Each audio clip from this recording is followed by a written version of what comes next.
Some kindness comes when you least expect it, from the most unlikely places. Sometimes the greatest acts of humanity happen far from the eyes of the world, in silence and snow. Winter of 1945. Old Josiah Crawford lived alone in the Wyoming mountains, far from the war. One evening he found her, a young German woman in a soldier's coat, freezing in the snow, weeping like her heart had shattered. She was lost, scared, and far from home. Josiah hadn't spoken to another soul in 5 winters, but he took her in without questions. What happened next was a slow healing of snow, silence, and old wounds. They built fires together and found words in broken English. Both discovered salvation they never expected. When the war ends and people come looking, will their bond survive a world still full of hatred? Before we jump back in, tell us where you're tuning in from. And if this story touches you, make sure you're subscribed, because tomorrow I've saved something extra special for you. The wind had been howling for 3 days when Josiah Crawford first spotted the dark shape against the white.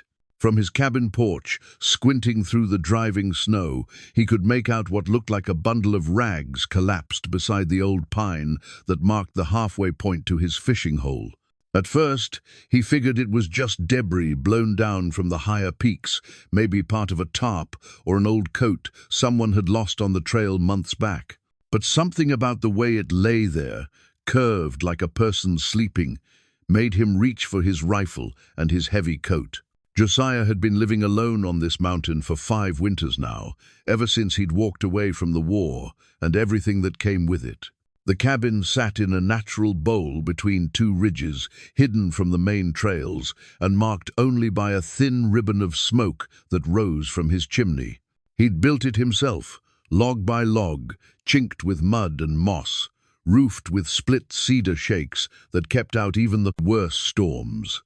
Inside, the single room held everything a man needed and nothing he didn't.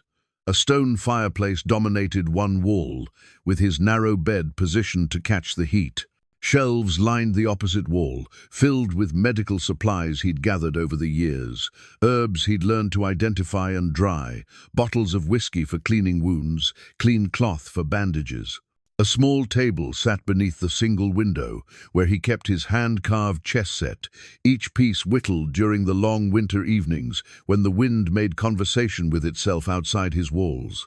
Josiah Crawford had been a medic in the war, trained to patch up boys barely old enough to shave and send them back to die in different ways. He'd sewn up belly wounds with thread meant for mending socks, held pressure on arteries while mortars fell like deadly rain, and watched too many young faces go slack under his hands. When the fighting moved on and left him in a field hospital full of ghosts, he'd simply walked away. Not deserted, exactly just walked into the woods and kept walking until the sounds of war faded behind him. The mountains had welcomed him with their own harsh mercy. Here, he could heal what could be healed and let the rest go. He trapped in winter, fished in summer, and gathered what the land offered. His hands, once steady with needle and thread on torn flesh, now crafted furniture and tools with the same careful precision. The chess set had taken him 2 full winters to complete, each piece carved by firelight while snow piled against his door.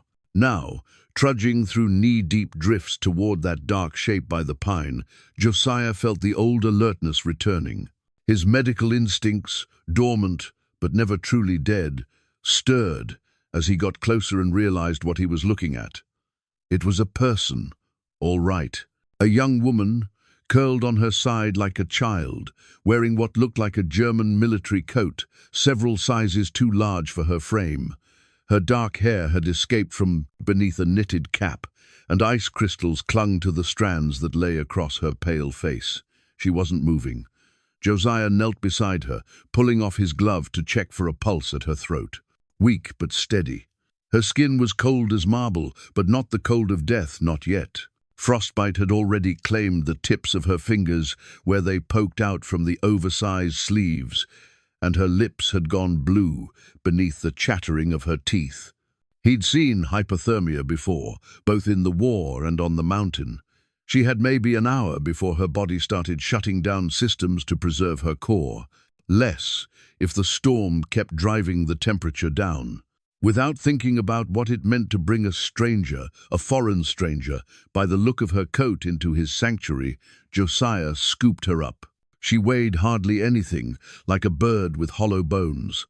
Her head lolled against his shoulder as he carried her through the snow, and he could feel her breath, shallow but warm, against his neck.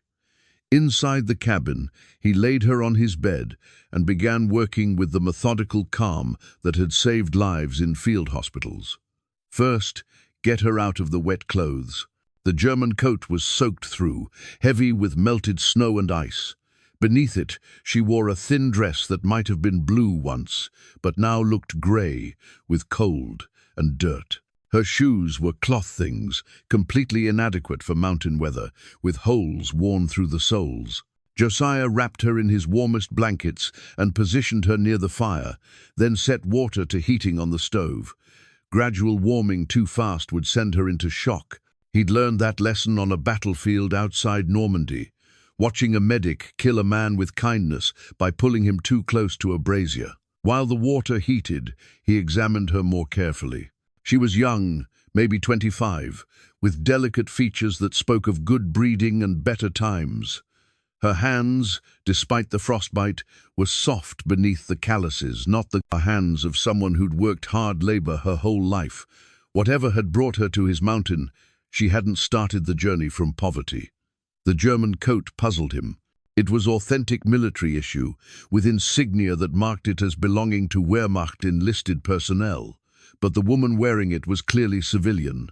Had she stolen it, found it, been given it by someone who cared enough to see her warm, but not enough to keep her safe? As consciousness returned to her gradually, like sunrise creeping over mountain peaks, she began to murmur in German.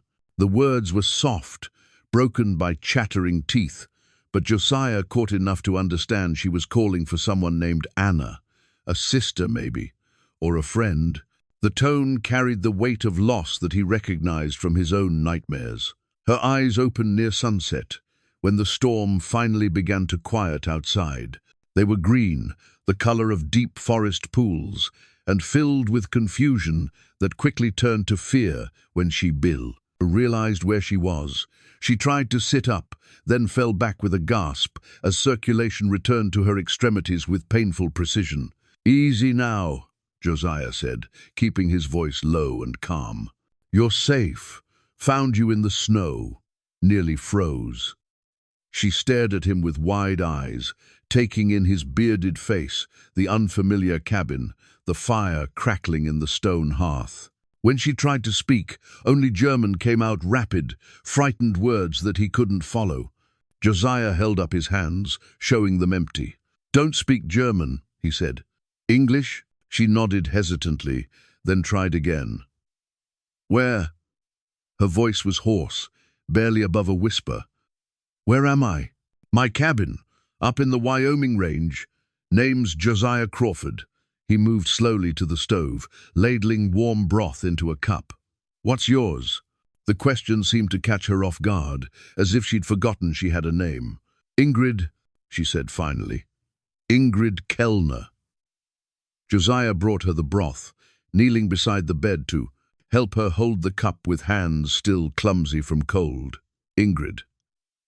That's a fine name. How'd you come to be lying in my snow, Miss Kellner?" The question brought tears to her eyes, and she turned away. "I cannot, it is too difficult to explain." "No hurry," Josiah said. "Storm's past, but there'll be more. You're welcome to stay until you're strong enough to travel." The kindness in his voice seemed to break something loose in her chest. She began crying then, not the sharp tears of pain, but the deep, silent weeping of someone who'd been holding back sorrow for too long. Josiah had seen enough grief to recognize it, and he knew better than to try to stop it with words. Instead, he busied himself preparing a proper meal venison stew that had been simmering all day, fresh bread he'd baked that morning, coffee strong enough to warm bones. He moved quietly around the small space, giving her time to empty out whatever she needed to empty. When the crying finally stopped, she accepted the food gratefully, eating with the careful hunger of someone who hadn't had a decent meal in weeks. Between bites, she studied him with curious eyes, as if trying to solve a puzzle. "You are not afraid of me?" she asked. Josiah considered this. "Should I be? I am German. So I gathered from the coat. War's over, far as I know. Heard it on the radio last week."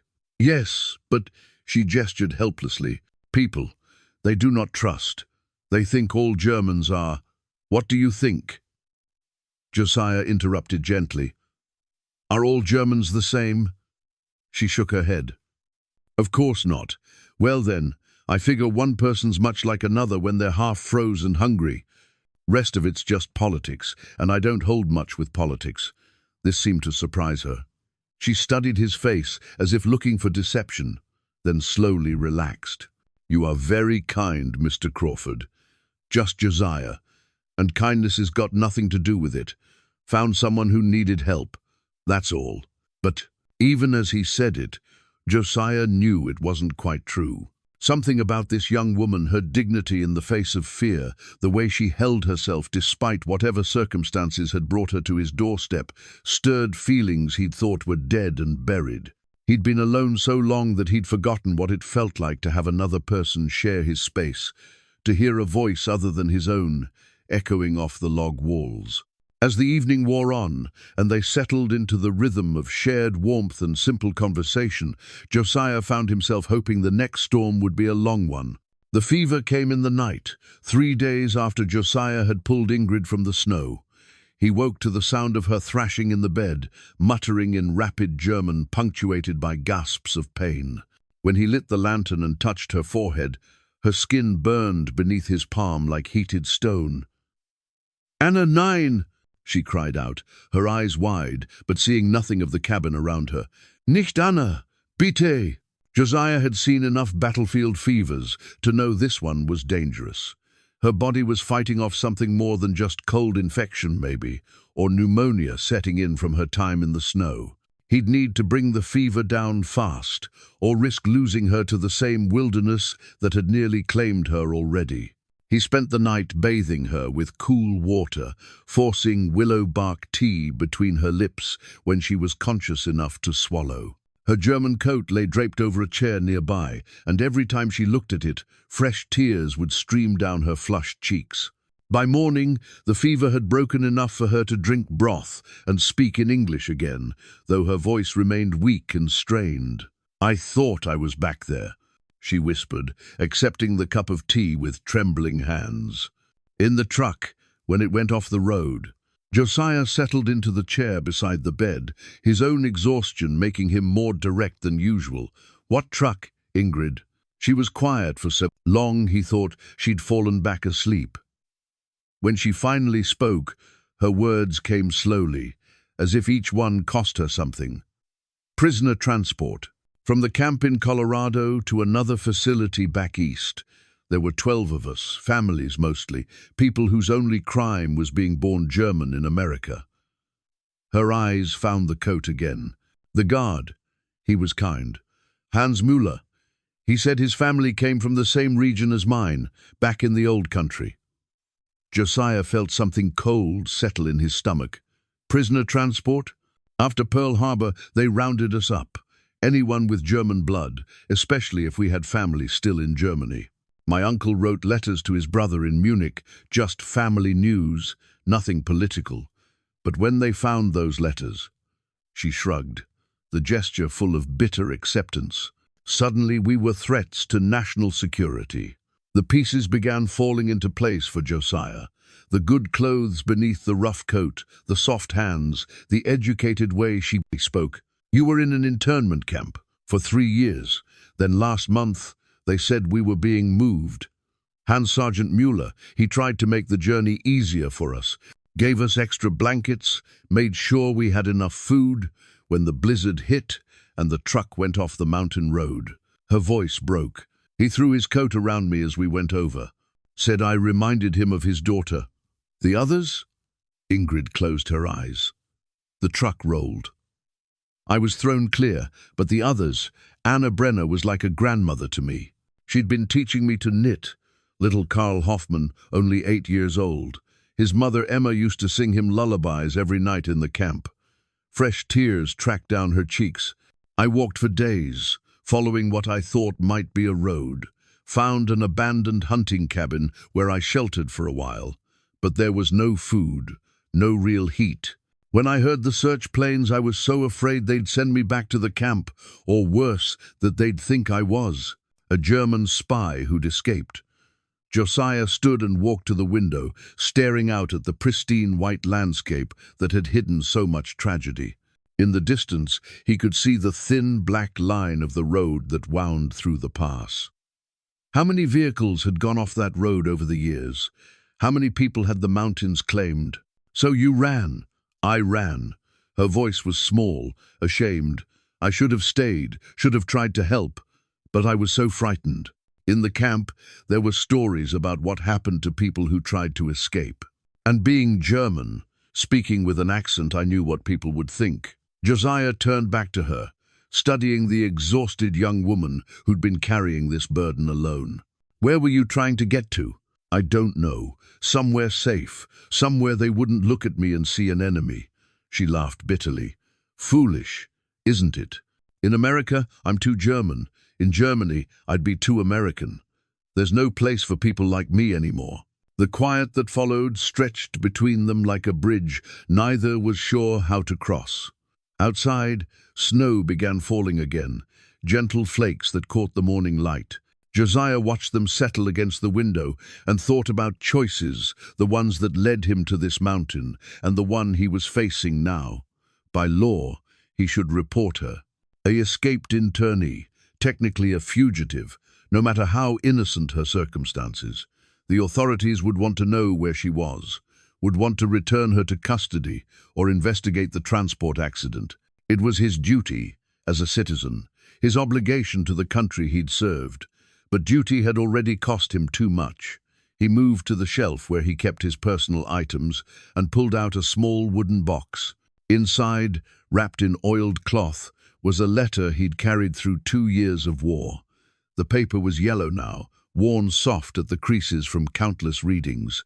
He unfolded it carefully and sat back down beside the bed. My wife, Sarah, wrote this just before I shipped out, he said quietly. She was pregnant with our first child, said she was scared, but she believed I was doing the right thing, fighting for people who couldn't fight for themselves. Ingrid listened without speaking, sensing the weight of what he was sharing. Sarah died while I was in France. Influenza took her and the baby both. Got the telegram the same day I watched a 19-year-old boy bleed out because we didn't have enough morphine. Josiah refolded the letter with careful precision. Started asking myself what good I was doing, patching up boys so they could go die for reasons nobody could explain. Started wondering if doing your duty was worth much when it meant turning your back on what's right. He met her eyes directly. That transport accident, how long ago? 2 weeks, maybe 3. Time blurs together when you're trying not to freeze. And nobody's come looking? No search parties? No military vehicles on the road? Ingrid shook her head. I've seen planes, heard them circling, but on the ground, nothing. Maybe they think everyone died in the crash. Maybe they don't want to find survivors who might ask uncomfortable questions. Josiah nodded slowly. He'd seen how the government handled things it preferred to keep quiet. Easier to write off a transport full of internees as victims of bad weather than to explain how they'd ended up in a truck on a mountain road in the middle of winter. Here's what I think, he said finally. I think you've been through enough. I think you deserve a chance to heal, to figure out what comes next without someone else making that decision for you. And I think this mountain's big enough to keep a secret for a while. The relief in her eyes was so profound, it made his chest ache. You would do that? Hide me? Not hiding, just giving you time. Spring comes late up here, and the roads don't clear until May. That gives us a few months to get you strong again. To think through options. Maybe by then, the world will be ready to see you as a person instead of a problem. Ingrid reached for his hand, her fingers still cold but steady now. Why? You don't know me. For all you know, I could be everything they say Germans are. Josiah thought about this for a moment, then squeezed her hand gently. Because Sarah's letter taught me something. Sometimes doing right matters more than doing what you're told. And because everyone deserves someone willing to fight for them when they can't fight for themselves.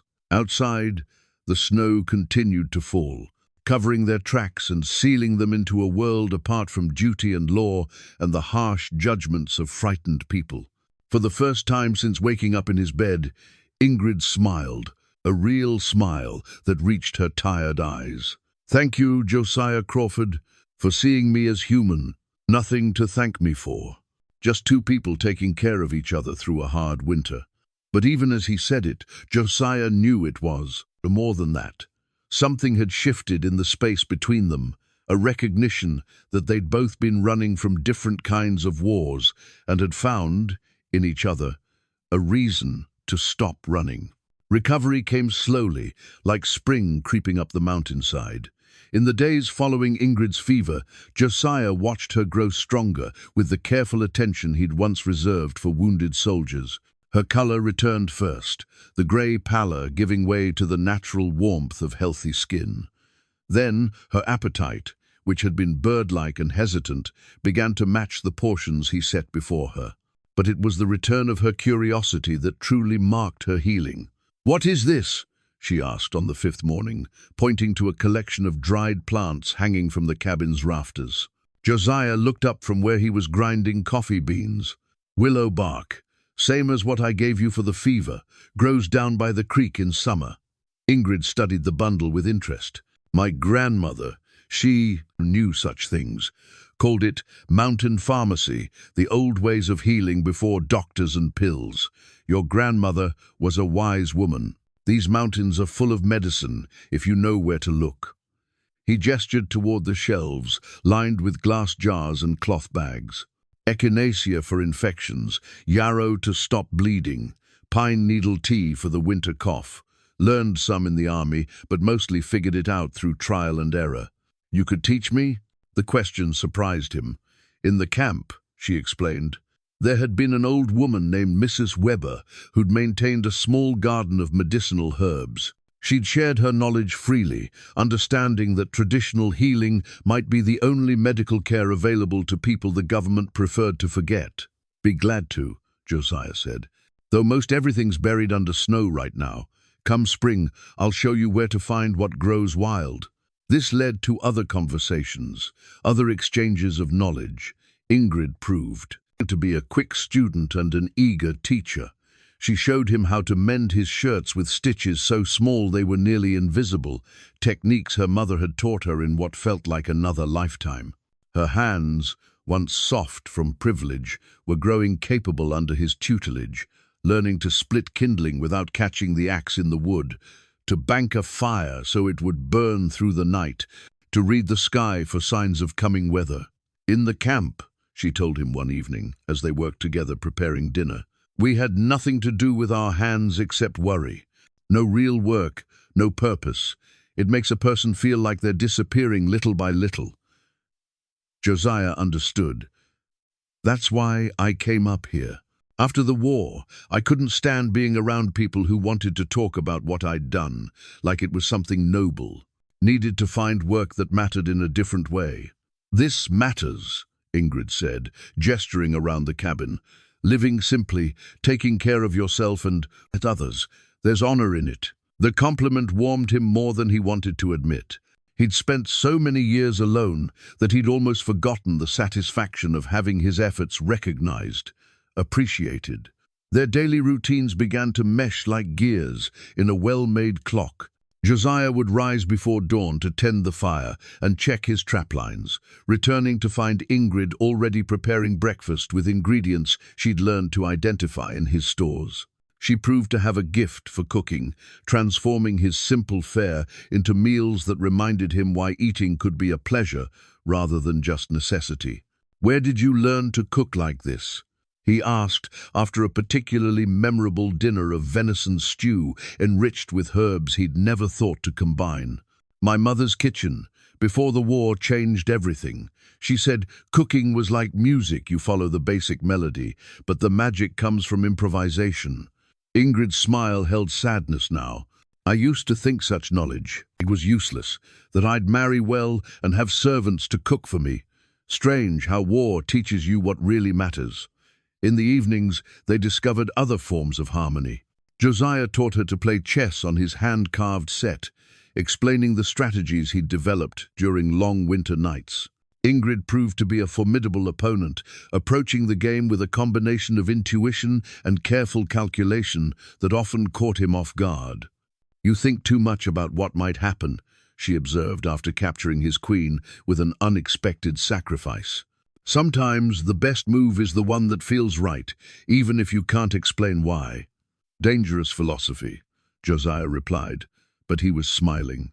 "What if the move that feels right turns out to be wrong? Then you learn something new about yourself, and next time you trust your feelings a little less or a little more." She moved her bishop into position for checkmate. "Either way, you're wiser than before." The conversations that grew from these games revealed layers to both their characters that isolation had kept hidden. Ingrid spoke of her dreams before the war. She'd wanted to be a teacher, to work with children who needed someone to believe in their potential. Josiah shared his own abandoned plans. He'd thought about becoming a doctor after the war, using his medical training to help people heal instead of just survive. "You still could," Ingrid suggested. "This mountain healing you do, it's not so different from being a doctor." "Different world up here. People in towns, they want credentials, degrees. They don't trust someone who learned medicine in field hospitals and mountain cabins. Then maybe the towns are wrong about what kind of healing they need." It was Ingrid who suggested they create a more organized system for his medical supplies. She spent an afternoon cataloging his herbs and tinctures, writing labels in her careful script and organizing them by condition treated. Watching her work, Josiah was struck by how naturally she'd taken to caring for others, first for him when he'd returned exhausted from checking traps, now for the abstract future patients who might benefit from better organization. "You'd have made a good teacher," he told her. "Still could, when this is all over." The words hung in the air between them like smoke from the fire.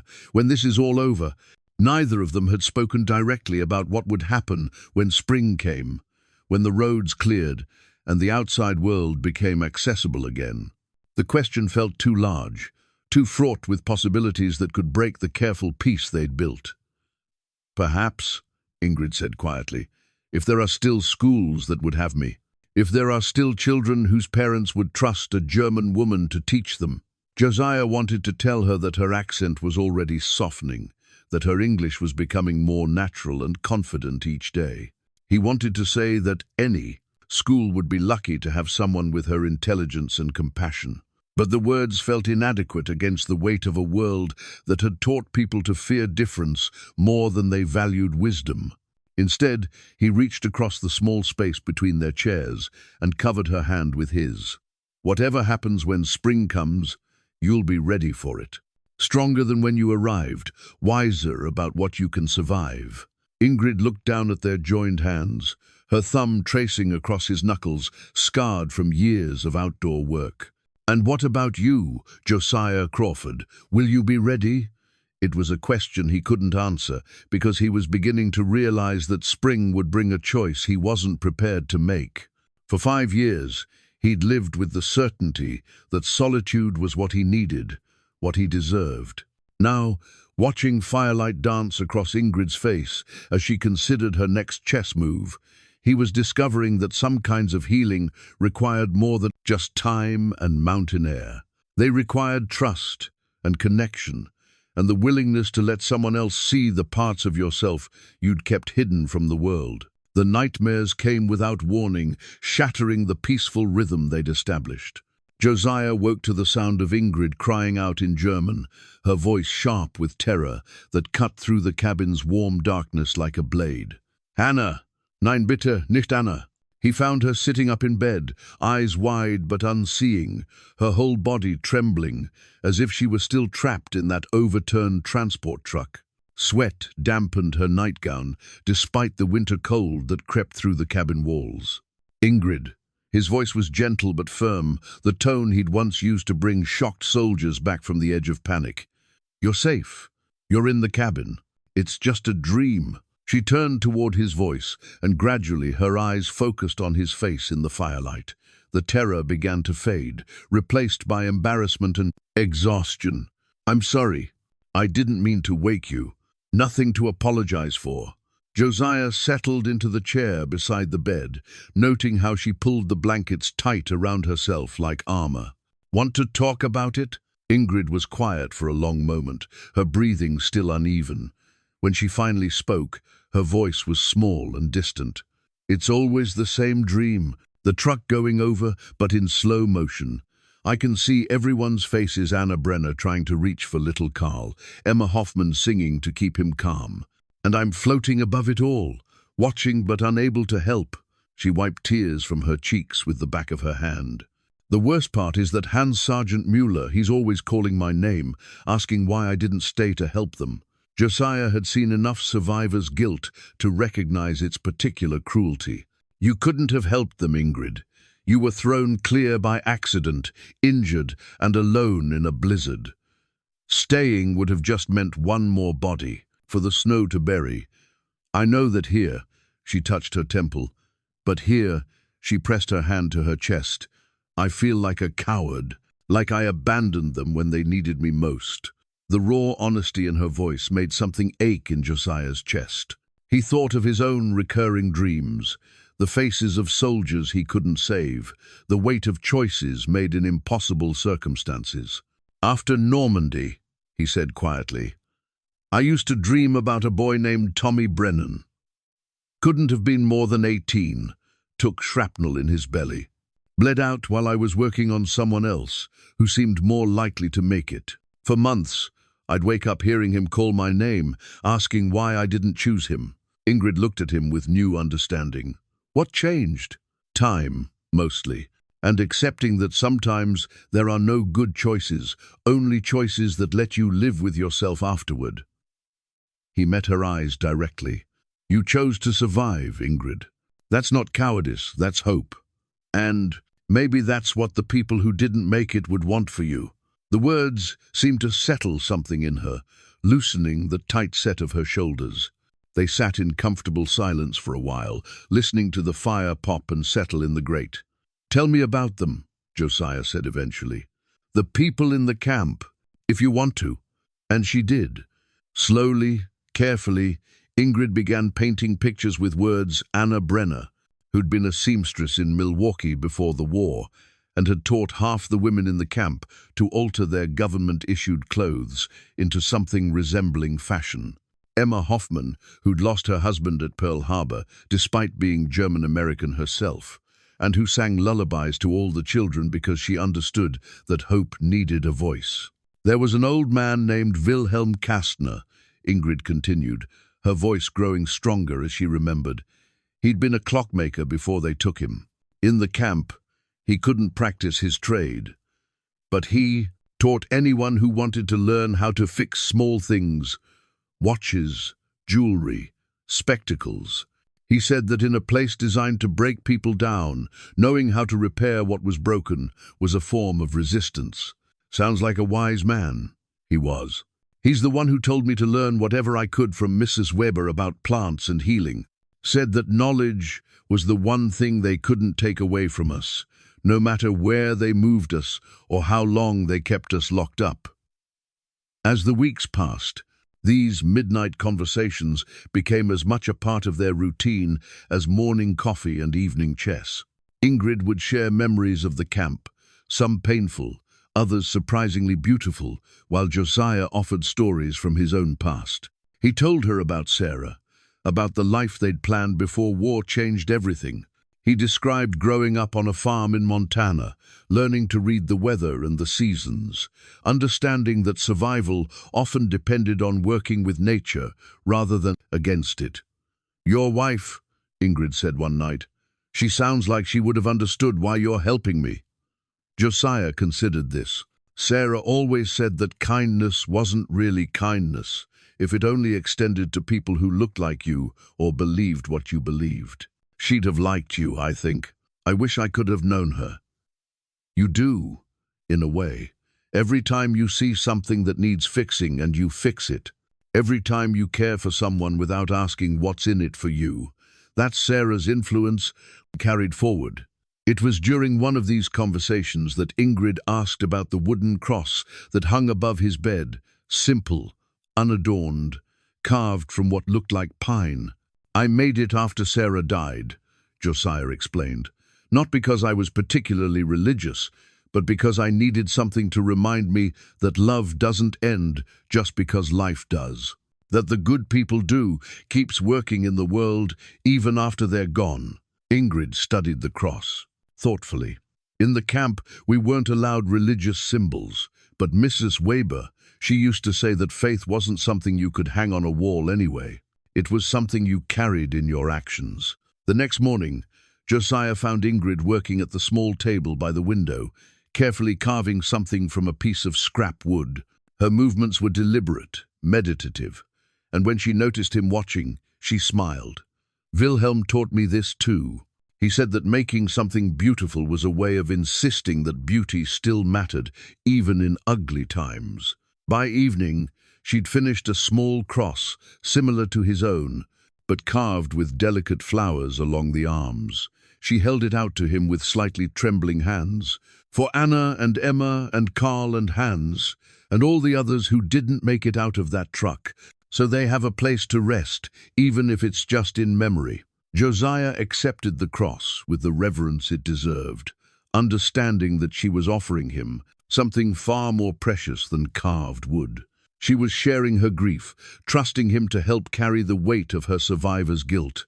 "We'll hang it beside mine," he said. "Let them rest together." As he mounted the second cross on the wall, Josiah realized that something fundamental had shifted between them. They were no longer just two people taking shelter from the cold. They were becoming something new, a family of choice, bound not by blood or law, but by the shared understanding of what it meant to lose everything and find hope again in unexpected places. Outside, snow continued to fall, but inside the cabin, warmth grew from sources that had nothing to do with the fire. March brought the first hints of spring to the high country, though winter held on with stubborn determination. Icicles began forming and breaking from the cabin's eaves in the afternoon sun, creating a rhythm of dripping that marked time's passage. The snow, which had seemed permanent as stone, developed a crust that spoke of warmer days coming, and with spring's approach came a restlessness that neither Josiah nor Ingrid wanted to acknowledge. "The roads will be passable soon," Ingrid said one morning, standing at the window and watching water trickle down the glass. It was the first time either of them had spoken directly about what they'd both been thinking. Josiah looked up from the map he'd been studying at the kitchen table, not his usual hunting and trapping charts, but a detailed topographical survey of the region that showed every trail, every pass, every route that might take a person safely across the border into Canada. 6 weeks, maybe 8 if we're lucky, and get a late snow," he said. "Mountain roads don't clear all at once." Ingrid turned from the window, and he saw in her face the same conflict that had been keeping him awake nights. Relief that her ordeal might soon be over, grief that their time together was ending, and underneath it all, a question neither of them had been brave enough to ask. "I've been thinking," Josiah said carefully, setting down his pencil, "about what comes next. And Canada's not that far, maybe 100 miles north through the backcountry. Lots of German immigrants settled there after the First War, good farming country, people who'd understand what you've been through." He traced a route on the map with his finger. "There's a pass here, follows an old fur trapper trail. Leads to a valley where a man could disappear if he knew the country well enough." Ingrid moved closer to study the map, her shoulder brushing his as she leaned over the table. The contact sent warmth through him that had nothing to do with the fire in the hearth. "You've thought about this before," she observed, "running away, more than once, especially in the early days up here when the memories were still too fresh." He looked at the mapped lines that represented freedom, escape, a chance to start over somewhere nobody knew of your history. Never could bring myself to do it, though. Felt too much like giving up. And now, Josiah met her eyes, seeing his own hopes and fears reflected there. Now I'm thinking that sometimes what looks like giving up is actually just choosing to fight for something different. The conversation they'd been avoiding finally began in earnest, then tentative at first, but growing bolder as they explored possibilities that had seemed too dangerous to voice. What if she didn't have to leave alone? What if the life they'd built in the cabin wasn't just a temporary shelter, but the foundation for something permanent? "I could write to my cousin in Toronto," Ingrid said, her voice gaining confidence. "Emma, different Emma, not from the camp. She married a Canadian farmer, settled north of the city. She might help us get started." Us? The word hung between them, loaded with implications that made Josiah's heart race like he was 18 again, instead of pushing 40.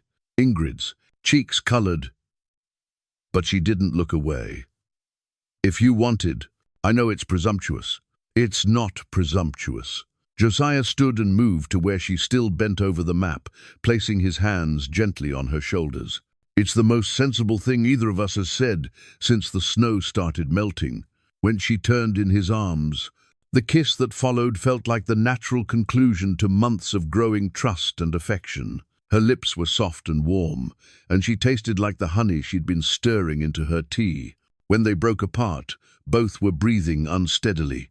"I love you," Ingrid whispered, the words carrying the weight of everything they'd shared, the fear, the healing, the gradual building of a life together in a space apart from the world's cruelties. "And I love you," Josiah replied, meaning it more completely than he'd ever meant anything in his life. "Enough to follow you anywhere, or to ask you to stay." "Where would we stay?" "Here."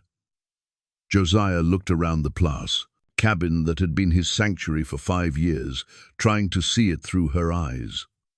One room, basic furnishings, isolated from everything most people considered civilization. Not much to offer a woman who'd once expected a very different kind of life. "I know it's not much. It's everything," Ingrid interrupted, her eyes bright with unshed tears. "It's the first place I've felt safe since before the war, the first place that felt like home." But even as they held each other and made whispered plans for a future together, reality pressed in around them like the spring cold that still dominated the mountain nights. The outside world hadn't forgotten about escaped internees or disappeared medics. Questions would be asked, eventually, searches conducted, and when they were found, because they would be found, eventually there would be consequences. "They'll call you a deserter," Ingrid said that evening as they lay together in the narrow bed, her head on his chest, listening to his heartbeat in the darkness. "For leaving the army, for helping me, you could face court-martial, prison." "Let them try," Josiah replied, but he knew she was right. The military didn't forgive soldiers who walked away, especially not ones who helped enemy nationals evade custody. And a German woman found living with an American deserter would face questions that could lead to charges far more serious than simple escape. "Maybe we should go south instead," he suggested. "Mexico's got plenty of remote country. Desert instead of mountains, but just as good for disappearing." Ingrid was quiet for so long, he thought she'd fallen asleep. When she finally spoke, her voice was small and uncertain. "What if I'm not brave enough? What if I'm too frightened to leave the only safety I've known?" Josiah tightened his arms around her, understanding that the question went deeper than simple logistics. She'd spent 3 years in a camp where every decision was made for her, where safety meant following rules and staying invisible. The idea of taking control of her own fate, even with him beside her, was both liberating and terrifying. "Then we stay," he said simply. "Find a way to make it work here.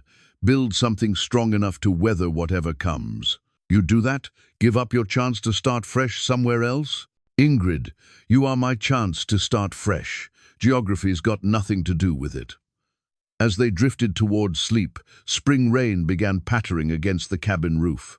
washing away the last of winter's snow and opening paths that would soon force them to choose between the safe isolation they'd built and the uncertain freedom that waited beyond the mountain's protection. In 6 weeks, maybe 8, the decision would be made for them. For now, they had each other and the dwindling luxury of time to dream about futures that might actually be possible. The silver had been waiting in Josiah's supply box for 3 years, a fist-sized nugget he'd panned from the creek during his first summer on the mountain. He'd kept it more as a curiosity than anything valuable, a reminder that even in the remotest places, a man could find beauty if he knew where to look. Now, working by candlelight while Ingrid slept, he shaped it with tools meant for other purposes. A knife to scrape away impurities, a stone to smooth the rough edges, the heat of the fire to make the metal malleable.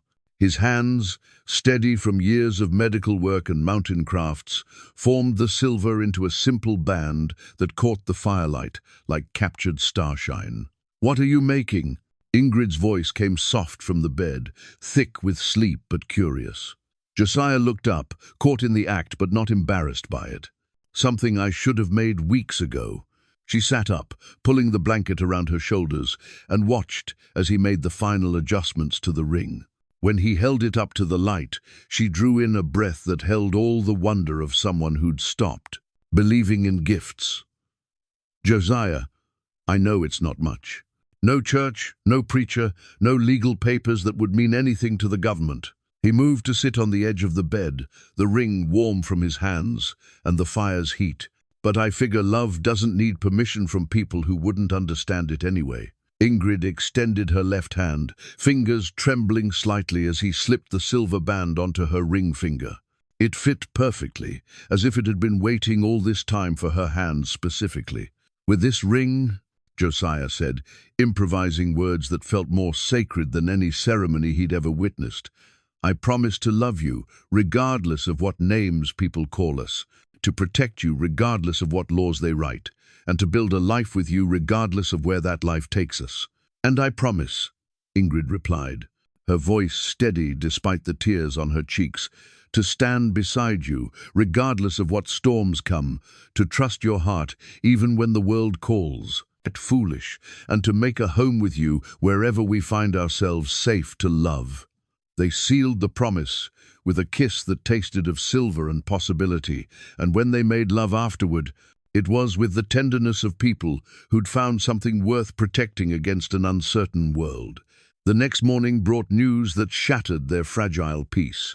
Josiah returned from checking his traplines to find Ingrid standing by the radio, her face pale and stricken. "The war in Europe," she said without preamble. "It's over." Germany surrendered. Josiah set down his rifle and moved to her side, understanding immediately what this meant. With the war's end would come questions about missing persons, investigations into transport accidents, searches for escaped internees, who might now be considered less dangerous but more valuable as witnesses to government mistakes. "How long before they start looking seriously?" he asked. "Weeks, maybe less. They'll want to account for everyone, to clean up loose ends before the politicians start asking uncomfortable questions about the camps." Ingrid twisted the silver ring on her finger, the gesture already becoming unconscious habit. "I should go. Today, before..." "We should go," Josiah corrected firmly. "Whatever happens next, we face it together." But even as he said it, practical concerns crowded in around them, like wolves circling a dying fire. Spring melt had made the higher passes treacherous, prone to avalanches that could bury a traveler without warning. The weather remained unpredictable, capable of dropping a killing frost, even as wildflowers began blooming in the lower meadows. And travel with a woman who spoke English with a German accent would draw attention they couldn't afford. "Maybe we're thinking about this wrong," Ingrid said that evening as they studied the map by lamplight. "Maybe the answer isn't to run." Josiah looked up from the route he'd been tracing. "What do you mean?" "I mean, maybe we stay and fight, not with guns or violence, but with truth, with the simple fact that love happened between us, and that love doesn't recognize the boundaries politicians draw. It was a dangerous idea, born of courage and desperation in equal measure. To stay meant eventually being discovered, questioned, possibly separated, and prosecuted. But it also meant not spending their lives looking over their shoulders, not always wondering if today would be the day their past caught up with them. "They'll try to make an example of us," Josiah warned. "Show that there are consequences for ignoring the rules, even when the rules are wrong. Let them try." Wilhelm Kastner used to say that the most powerful thing you could do in the face of cruelty was to keep insisting on your humanity, to refuse to let fear make you smaller than you are. They talked long into the night, weighing options that all carried terrible risks. Flight meant abandoning the home they'd built together, but it offered the possibility of freedom in a place where their past wouldn't matter. Staying meant standing their ground, but it also meant trusting in the mercy of a system that had already shown its capacity for injustice. In the end, it was the silver ring that decided them. "We made promises," Ingrid said, turning the band so it caught the lamplight. "Not just to each other, but about who we'd be together. People who run from love aren't the kind of people I want us to become." Josiah understood. They'd both spent too much time being victims of other people's decisions. His choice to leave the war, her imprisonment because of her heritage. The cabin had given them a chance to choose who they wanted to be, and the people they'd become weren't the kind to abandon their home without a fight. "All right," he said finally. "We stay. Build something here strong enough to weather whatever comes." The decision, once made, brought a strange kind of peace. They spent the following days preparing not for flight, but for siege. Josiah repaired weak spots in the cabin's walls and roof, while Ingrid organized their supplies and prepared foods that would keep through any extended isolation. They also began working on a garden, breaking ground in the patch of earth that caught the best sun behind the cabin. It was an act of faith as much as practicality, planting seeds for a future they might not be allowed to see, insisting on growth in the face of uncertainty. "What will you miss most?" Ingrid asked one evening as they worked side by side, her hands dark with rich mountain soil. "About what?" "About the time when it was just us. Before the world finds us again." Josiah considered this, watching her plant beans with the careful attention she brought to everything important. "The quiet, I think. Not just the sound, but the feeling that we had all the time in the world to figure things out." "We'll make new quiet," Ingrid said, with the confidence of someone who'd learned to find peace in the most unlikely places. Different quiet, maybe, but still ours. As spring deepened around them, they held on to that promise, building their life with the determination of people who discovered that love was worth fighting for, even when the fight seemed impossible to win. The sound of horses came on a Tuesday morning in late April, when the last snow was melting into muddy rivulets that carved new channels down the mountainside. Josiah heard them long before he saw them. The steady clip of shod hooves on stone, the creak of leather, the low voices of men who'd been riding together for days. He was splitting wood behind the cabin when the sound reached him, and his hands stilled on the axe handle as counting became automatic. 4 horses, maybe 5, moving with purpose, not the casual pace of hunters or trappers passing through.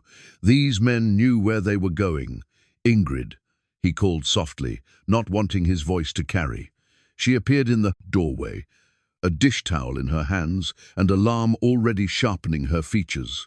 Living on constant alert had taught them both to read danger in the smallest changes, a shift in birdsong, the absence of usual sounds, the quality of silence that meant predators were near. "How many?" she asked. 4 or 5. Still a ways down the ridge, but heading this way. Josiah set the axe aside and moved toward the cabin. Could be coincidence. Could be hunters following elk sign. But even as he said it, he knew it wasn't true. The deliberate pace, the early hour, the fact that they were riding together instead of spread out for hunting, everything about it spoke of official business. Inside the cabin, they moved with the efficiency of people who discuss this moment, without wanting to believe it would come.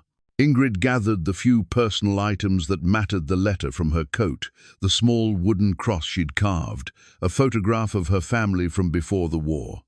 Josiah loaded his rifle and checked the revolver he kept in a holster by the door, though he knew that fighting would only make things worse for both of them. "The root cellar," he said, indicating the hidden door beneath the kitchen floorboards. "You could—" "No."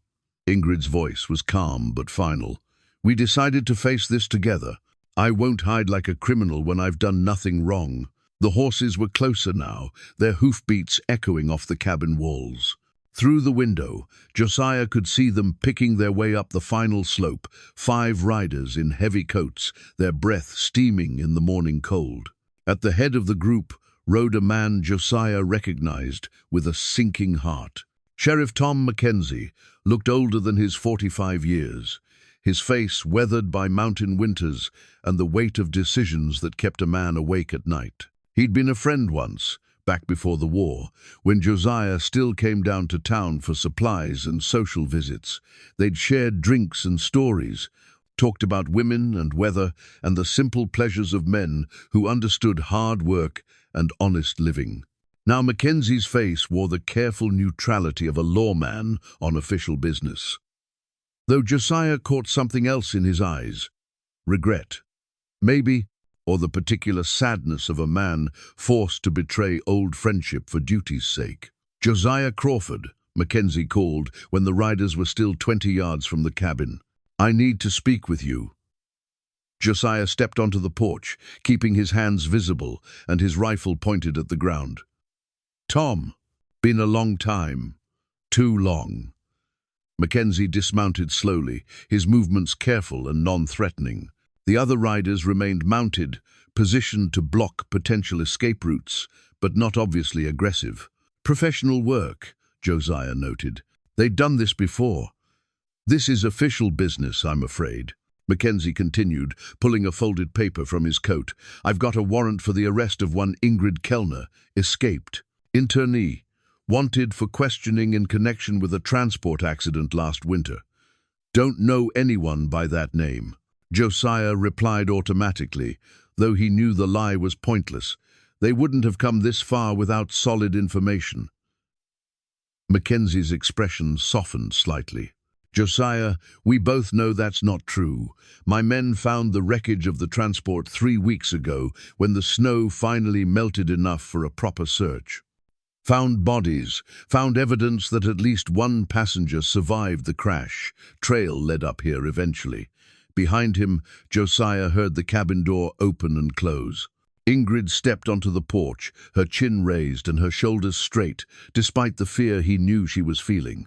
The silver ring caught the morning light as she clasped her hands in front of her. "I am Ingrid Kellner," she said, her accent more pronounced than usual under stress, but her voice steady. "You're looking for me." Mackenzie removed his hat, a gesture of respect that surprised them both. "Ma'am, I'm Sheriff Tom Mackenzie. I'm sorry to disturb you, but I have orders to bring you in for questioning." "Questioning about what?" "I've committed no crime except surviving an accident that killed innocent people." "That's not for me to determine, ma'am. I just follow orders." But Mackenzie's voice lacked conviction, and Josiah saw the conflict playing out behind his eyes. One of the other riders, a younger man with federal marshal credentials visible on his coat, spurred his horse forward. "Sheriff, we don't have time for conversation.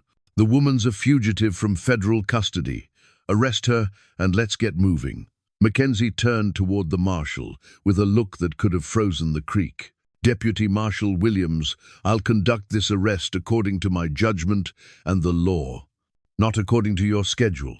The tension between the two lawmen was obvious, and Josiah began to understand the dynamics at play. Local versus federal authority, small-town sheriff versus government bureaucrat. The conflict between duty and conscience that he recognized from his own struggles. "Tom," Josiah said carefully, "you know me. You know I wouldn't harbor anyone dangerous. I know you're a good man who's been through hell. Mackenzie replied. "I also know you've been living up here for 5 years without any official status. No contact with military authorities who might want to ask questions about why you left your unit." The words hit like a physical blow.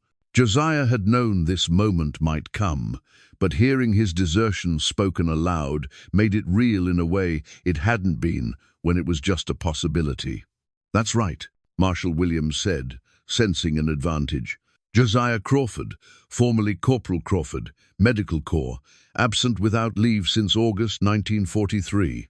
Technically a deserter, which makes this whole situation a lot more complicated."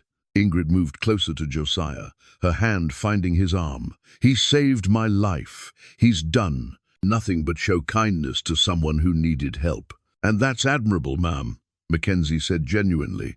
"But the law doesn't always account for kindness. The federal government wants answers about what happened to that transport, and they want them from you. And now that we know about Crawford's status," he shrugged helplessly. "What happens to us?" Josiah asked. Mackenzie was quiet for a long moment, his eyes moving between the couple on the porch and his own men waiting for orders.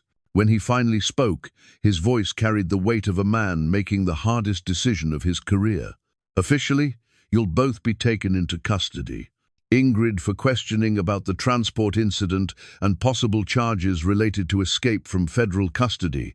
You for desertion and harboring a fugitive." He paused, studying their faces. "Unofficially, I've got a lot of respect for what you two have apparently built up here. Reminds me of something my own wife used to say about love being stronger than law." Marshal Williams shifted impatiently in his saddle. "Sheriff, we need to move. The weather's turning, and I want to be off this mountain before—" His words were cut off by the rumble of thunder echoing off the peaks. All eyes turned skyward, where dark clouds were building with the ominous speed that marked spring storms in the high country. The temperature had already begun dropping, and the wind carried the sharp scent of snow. "Damn," one of the other riders muttered. "That's going to be a bad one." Mackenzie looked at the threatening sky, then at the cabin that represented the only shelter for miles. The storm would be on them within the hour, bringing snow and wind that could turn a routine arrest into a survival situation. "We hole up here until it passes," he decided. "All of us, together." "Sheriff, I object to," Williams began. "And I object to getting my men killed in a blizzard because you're in a hurry." Mackenzie cut him off. "We wait out the storm. That's final." As the first snowflakes began to fall, Josiah realized that the weather had just forced a strange kind of truce. For the next few hours, they'd all be trapped together, prisoner and lawman, fugitive and federal marshal, love and duty, confined in a space too small for anything but honesty. The real test of their love was about to begin. The storm struck with the fury of something personal, as if the mountain itself was protesting the intrusion of federal authority into its remote sanctuary. Within an hour, snow was falling so thick that the horses, hastily sheltered in Josiah's small lean-to, were barely visible shadows against the white. Inside the cabin, 7 people sat in a space meant for 2, the tension thick enough to cut with a blade. Mackenzie and his 3 deputies occupied the chairs and bench near the table, while Marshal Williams paced the small area between the door and the fireplace like a caged animal. Josiah and Ingrid remained together, on the bed, not quite prisoners but clearly not free to leave. "This is highly irregular," Williams muttered for the 3rd time in as many hours. "We should have pressed on regardless of weather. And lost men and horses to prove how tough we are," Mackenzie replied without looking up from the cup of coffee Ingrid had quietly prepared for everyone. "I've seen what these storms can do, Marshal. They don't care about federal schedules." The courtesy extended by both Josiah and Ingrid had surprised the lawmen. Despite the circumstances, they'd been offered food, hot drinks, and whatever comfort the small cabin could provide. It was an old mountain tradition. Shelter was sacred. Hospitality was law, regardless of whatever conflicts might exist outside the storm's reach. Deputy Clark, the youngest of Mackenzie's men, accepted a second cup of coffee from Ingrid with obvious discomfort. "Ma'am, I want you to know this isn't personal. We're just following orders." "I understand," Ingrid replied softly. "You have duties, just as we all do. The question is whether duty always serves justice." The comment hung in the air like smoke, and Josiah saw it working on the men around him. These weren't cruel people or mindless enforcers.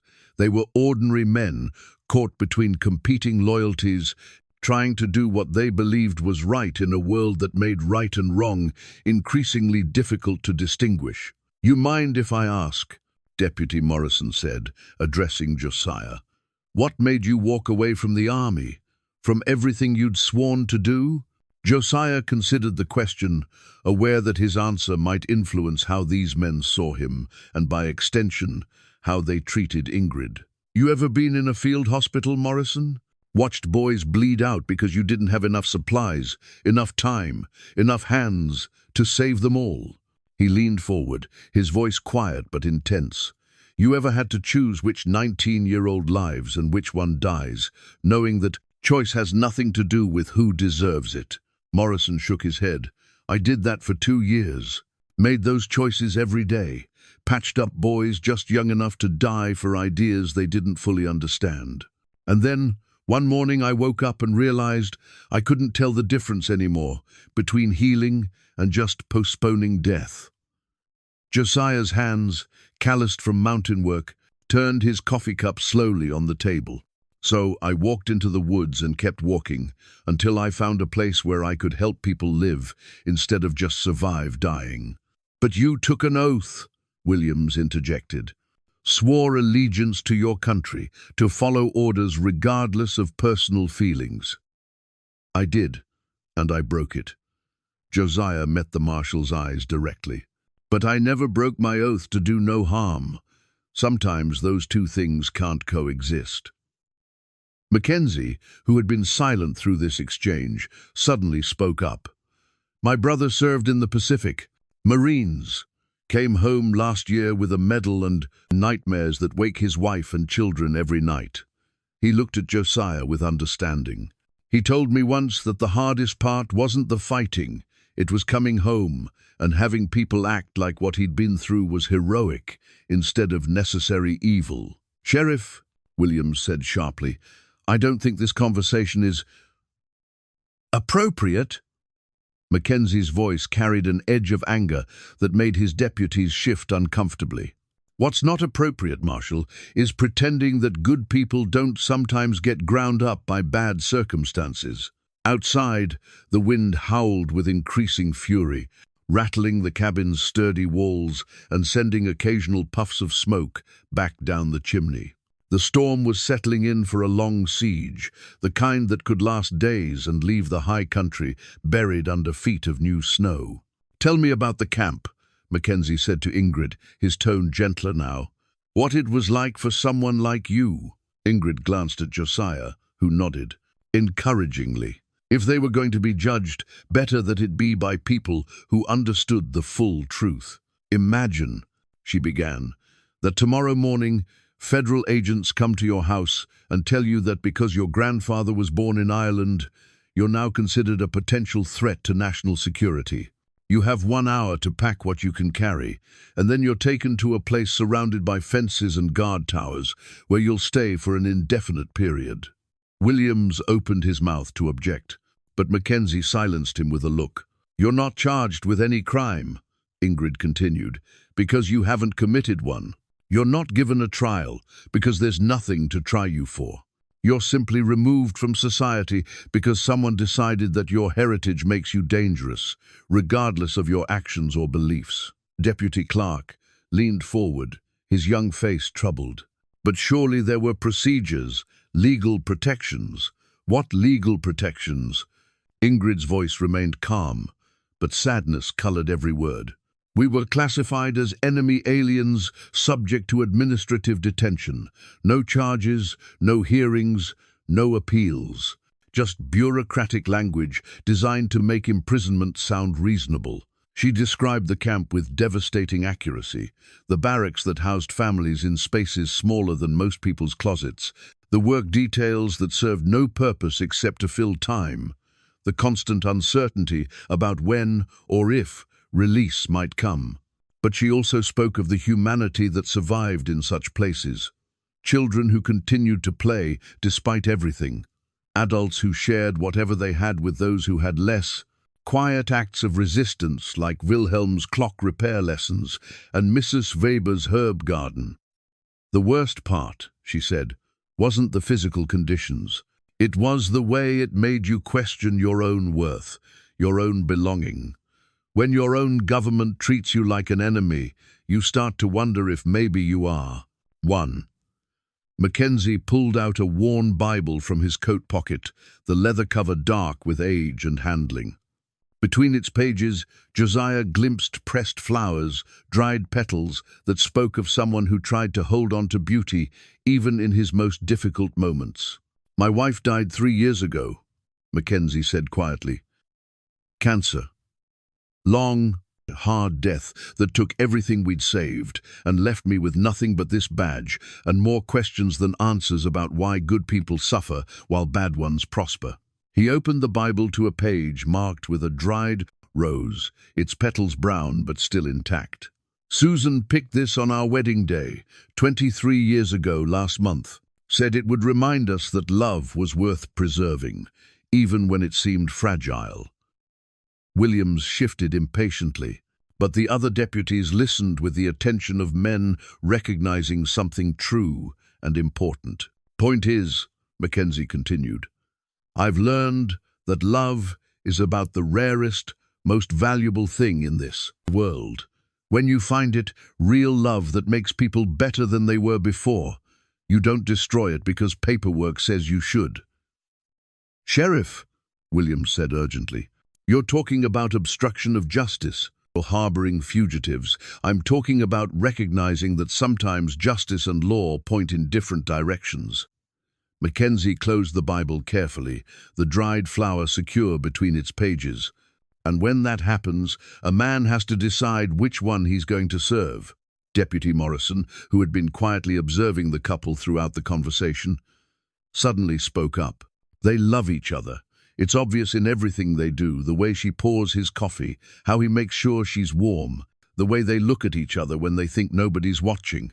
"Love doesn't change the law," Williams insisted.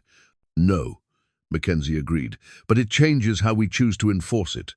The storm outside was reaching peak intensity now, the wind screaming through the caps, trees with a sound like breaking glass.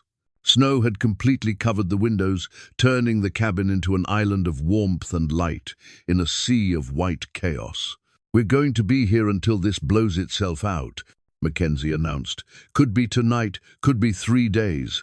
That gives us time to think about what happens next."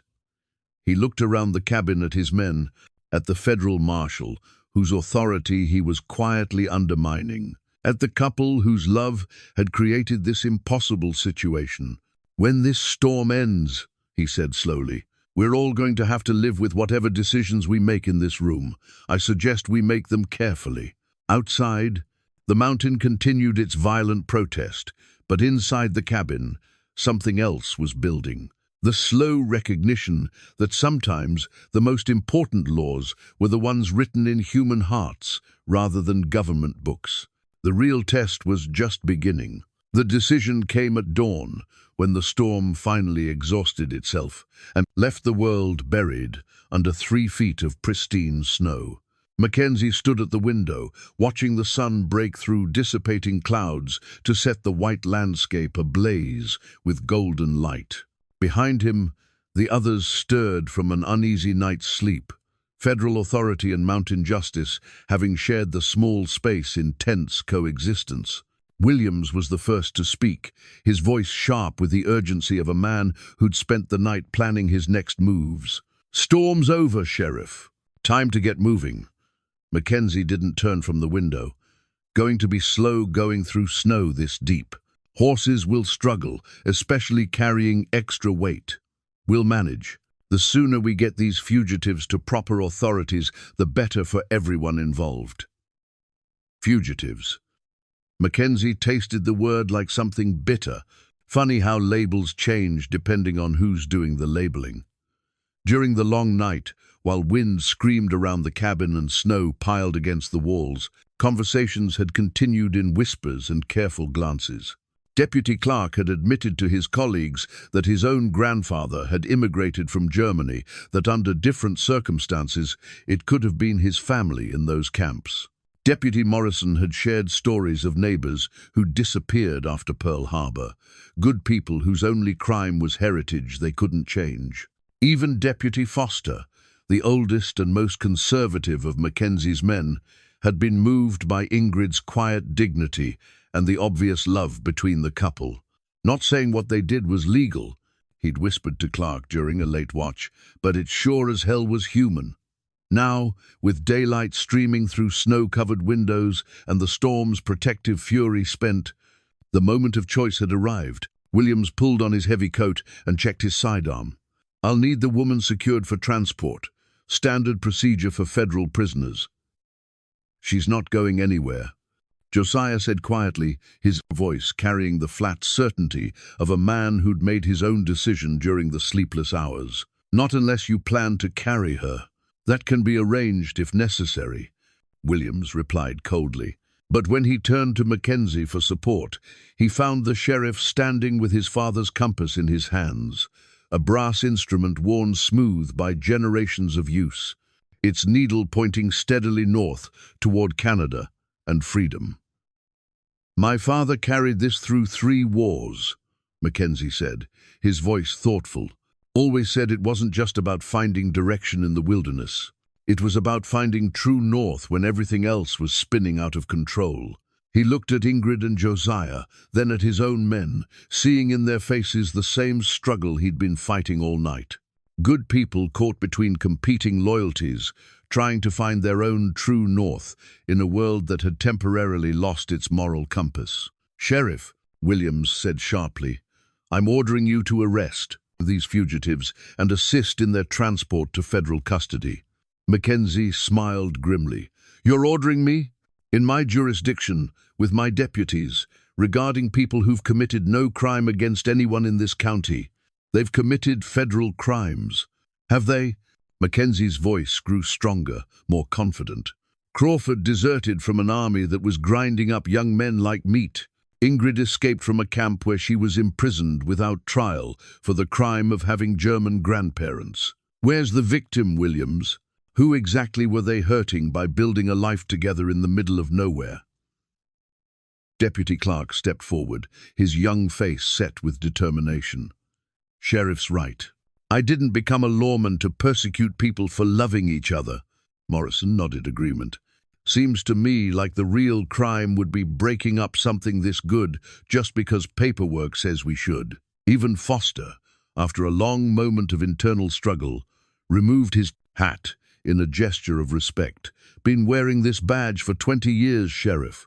Never once been ashamed of it until right now." Williams looked around the cabin with growing alarm, realizing that the moral authority he'd counted on was crumbling around him. "This is mutiny. Obstruction of federal justice. You'll all face charges. Let them come," Mackenzie said simply. He walked to Josiah and pressed the compass into his hands. "My father used to say that when you're lost in the wilderness, you don't follow what other people tell you is north. You follow what your own compass shows you, even if it leads somewhere difficult." Josiah accepted the compass with hands that trembled slightly, understanding the magnitude of what was being offered. Freedom, but at the cost of other people's careers and possibly their freedom as well. "Tom, I can't ask you to." "You're not asking. I'm offering." Mackenzie's voice carried the peace of a man who'd finally found his true north after years of wandering. "Susan would have liked you both. She'd have said that love like yours is worth protecting, regardless of what laws say about it." Williams reached for his weapon, but found himself facing 3 local deputies whose own hands had moved to their guns. The federal marshal was alone, outnumbered, and hundreds of miles from backup in terrain that could kill him if he tried to leave without help. "This is your last chance, Sheriff," Williams said desperately. Stand down, and I'll make sure the federal report reflects your cooperation. Report whatever you want, Mackenzie replied. But these people are leaving here free, and they're going to stay free. That's how this ends. The cabin fell silent except for the crackling of the fire and the soft sound of snow sliding off the roof as morning sun began its work of melting. Outside, the world waited white and clean, ready for new tracks to be made across its unmarked surface. The journey to freedom began with 2 sets of footprints in snow so deep it reached their knees. Josiah led the way, breaking trail with the methodical pace of someone who understood that survival depended on conserving energy for the long haul. Behind him, Ingrid followed in his tracks, her breathing steady despite the altitude and exertion, her determination evident in every step. They'd left the cabin an hour after dawn, while Williams was still arguing futilely with Mackenzie's deputies about federal authority and local jurisdiction. The sheriff had given them a head start and a promise that no pursuit would come from his men, but they all knew other authorities would eventually arrive. Federal agents less concerned with local sensibilities, bureaucrats who saw fugitives rather than human beings. "How far to the pass?" Ingrid asked, during their first rest, her breath creating small clouds in the thin mountain air. Josiah consulted the compass Mackenzie had given him, checking their position against landmarks. Visible through the crystal-clear post-storm atmosphere. 8 miles, maybe 10. Depends on how much snow the wind moved around up there. The trail they followed was one he'd scouted repeatedly during their months together. A route used by fur trappers decades earlier to move between the American and Canadian sides of the range. It was dangerous in good weather, narrow ledges, unstable rockfall areas, creek crossings that could turn deadly if the ice was thin. In snow this deep, with the possibility of avalanche zones made unstable by recent storms, it was borderline suicidal. But it was also their only realistic path to safety. They climbed steadily through the morning, pausing regularly to rest and to listen for sounds of pursuit. The snow muffled most noise, creating an eerie silence broken only by their own breathing and the occasional crack of settling ice. Once, they heard the distant sound of helicopters, military aircraft, conducting what might have been search patterns, but the machines stayed far below, unable to navigate safely in the thin air and unpredictable winds of the high peaks. By midday, they'd reached the most dangerous section of the trail, a narrow ledge that curved around a cliff face with a 1,000-foot drop to the valley below. The path, barely wide enough for one person in good conditions, was now half obscured by snow that might or might not be stable enough to support their weight. "Let me go first," Josiah said, testing the snow depth with his hiking stick. "If it gives way, better that we go together or not at all," Ingrid interrupted firmly. "That was our promise, remember?" She was right, but it didn't make the crossing any less terrifying. Step by careful step, they worked their way along the ledge, pressing their backs against the rock wall and moving only when they were certain of their footing. Halfway across, they heard the ominous whump of settling snow somewhere above them, not an avalanche, but a warning that the snowpack was unstable and dangerous.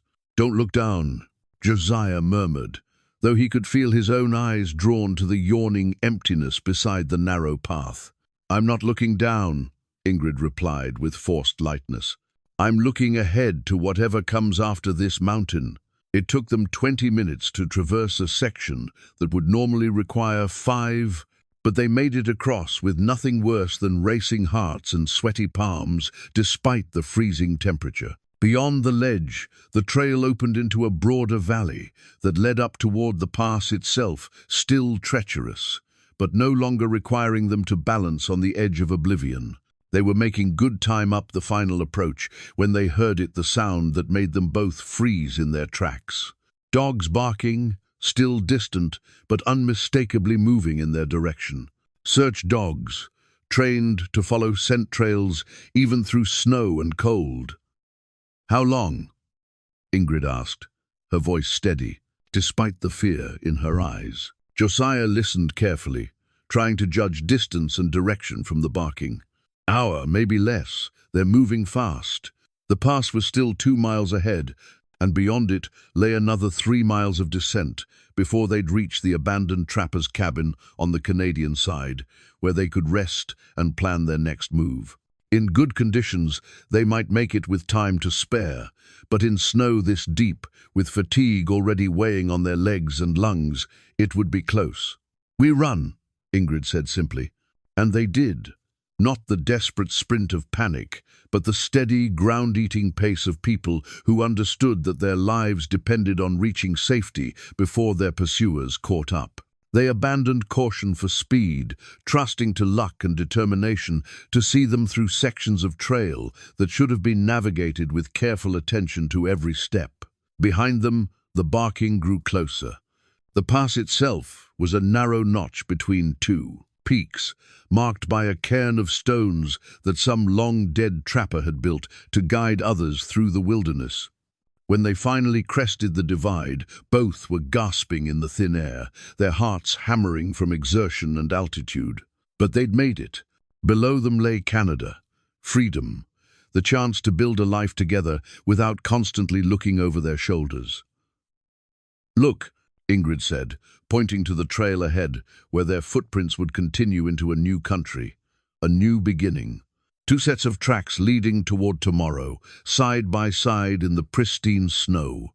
7 years later, the sound of children's laughter drifted across the valley like music carried on the wind. From the porch of their farmhouse in the foothills of the Canadian Rockies, Josiah Crawford, now officially Josiah Kellner, having taken his wife's name in a gesture of solidarity that surprised no one who knew them, watched his 6-year-old daughter chase chickens around the yard, while his 4-year-old son attempted to help his mother tend the herb garden that had become famous throughout the surrounding counties.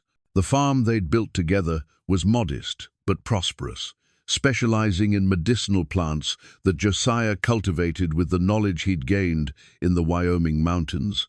Enhanced by techniques Ingrid had learned from Mrs. Weber and other camp survivors they'd reconnected with over the years. Their reputation as healers had spread gradually, bringing them patients from across the region who valued their combination of modern medical training and traditional herbal wisdom.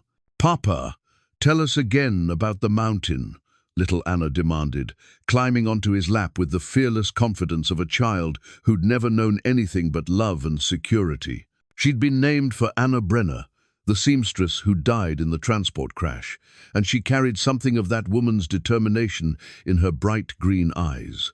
"Which part of the story do you want to hear?" Josiah asked, though he already knew the answer. The children never tired of hearing about the winter when their parents first met, though he and Ingrid had carefully edited the tale to emphasize adventure and romance over the darker realities of war and imprisonment. "The part where Mama was brave in the snow," said young Wilhelm, named for the wise clockmaker who taught Ingrid that knowledge was freedom no one could steal. The boy looked up from where he was carefully watering seedlings, his small hands already showing the steady precision that might someday make him a healer like his parents. Before Josiah could begin the familiar story, the sound of an approaching vehicle made them all look toward the dirt road that wound up from the main valley. A truck was climbing toward their farm, moving with the careful pace of someone unfamiliar with mountain driving. Ingrid emerged from the garden, wiping her hands on her apron, her hair now streaked with premature silver, but her face still, carrying the quiet strength that had first drawn him to her. After 7 years of marriage and the arrival of 2 children, she remained the most beautiful woman he'd ever seen, though beauty now meant something deeper than the surface prettiness that had caught his eye that first morning by the fire. "Expecting anyone?" she asked. Josiah shook his head, but something about the truck seemed familiar. As it drew closer, he recognized the faded sheriff's department markings on the door, and his hand instinctively moved to the children, drawing them closer. The truck stopped in their yard, and Tom Mackenzie stepped out, moving with the careful gait of a man whose best years were behind him, but whose spirit remained strong. His hair had gone completely white, and lines mapped the geography of difficult decisions across his weathered face, but his smile was genuine as he approached the porch. "Tom," Josiah said, rising to embrace his old friend, "it's been too long. 3 years." Mackenzie agreed, returning the hug with the warmth of someone who'd risked everything for friendship and never regretted it. Had to come see how the famous healers of Redemption Valley were getting along. That was what the locals had started calling their farm, Redemption Valley, though Josiah and Ingrid had never officially named it anything.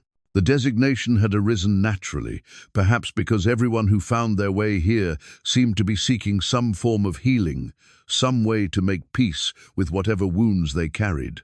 "Uncle Tom," the children shouted, recognizing the man whose visits always brought stories and small gifts carved from mountain wood. He'd become an honorary uncle over the years, the closest thing to family either Josiah or Ingrid had left in the world. Over dinner, prepared with vegetables from their garden and herbs that added flavors neither of them had known before the mountain brought them together. Mackenzie shared news from across the border. The internment camps had all been closed, their existence gradually acknowledged as one of the war's more shameful chapters. Many former internees had received formal apologies and small reparations, though nothing could truly compensate for years stolen and lives disrupted. Williams retired early, Mackenzie mentioned with dry humor. Took a desk job in Washington after what he called the incident in Wyoming. Never did file a complete report about what happened that winter. "And your deputies?" "Clark's the sheriff now." "Good man. Learned the right lessons about when to follow rules and when to follow conscience." Morrison went into politics, believe it or not, running for state representative on a platform about protecting individual rights against government overreach. As the evening deepened and the children were put to bed, the 3 adults sat on the porch, sharing stories and watching stars emerge in the clear mountain sky. A new wedding ring caught the lamplight as Ingrid turned her hand, not the mountain silver that Josiah had originally crafted, but a proper gold band they'd bought to celebrate their legal marriage once they'd established Canadian citizenship. But she still wore the silver ring too, on her right hand now, a reminder of promises made when the future was uncertain and love was the only certainty they possessed. "What would you change?" Mackenzie asked quietly. "If you could go back to that winter and do things differently?" Josiah considered the question, looking at the life they'd built together, the children sleeping peacefully in their beds, the farm that fed both body and soul, the community of neighbors who valued their skills and respected their story. "Nothing," he said finally. "Every choice led us here, to this moment, to this life. Even the painful ones were necessary." Ingrid reached for his hand, her fingers intertwining with his, as naturally as they had that first night when she'd been a stranger seeking warmth, and he'd been a hermit who'd forgotten how to hope. "Sometimes," she said, echoing words Wilhelm Kastner had spoken in a place of captivity that now seemed like another lifetime. "The most important thing you can do is insist on your right to love, regardless of what the world thinks that love should look like." Above them, stars wheeled in their ancient patterns, indifferent to human law and politics, witnessing only the eternal truth that love, when it's real and fought for and protected, creates its own justice in a world that often forgets what justice means.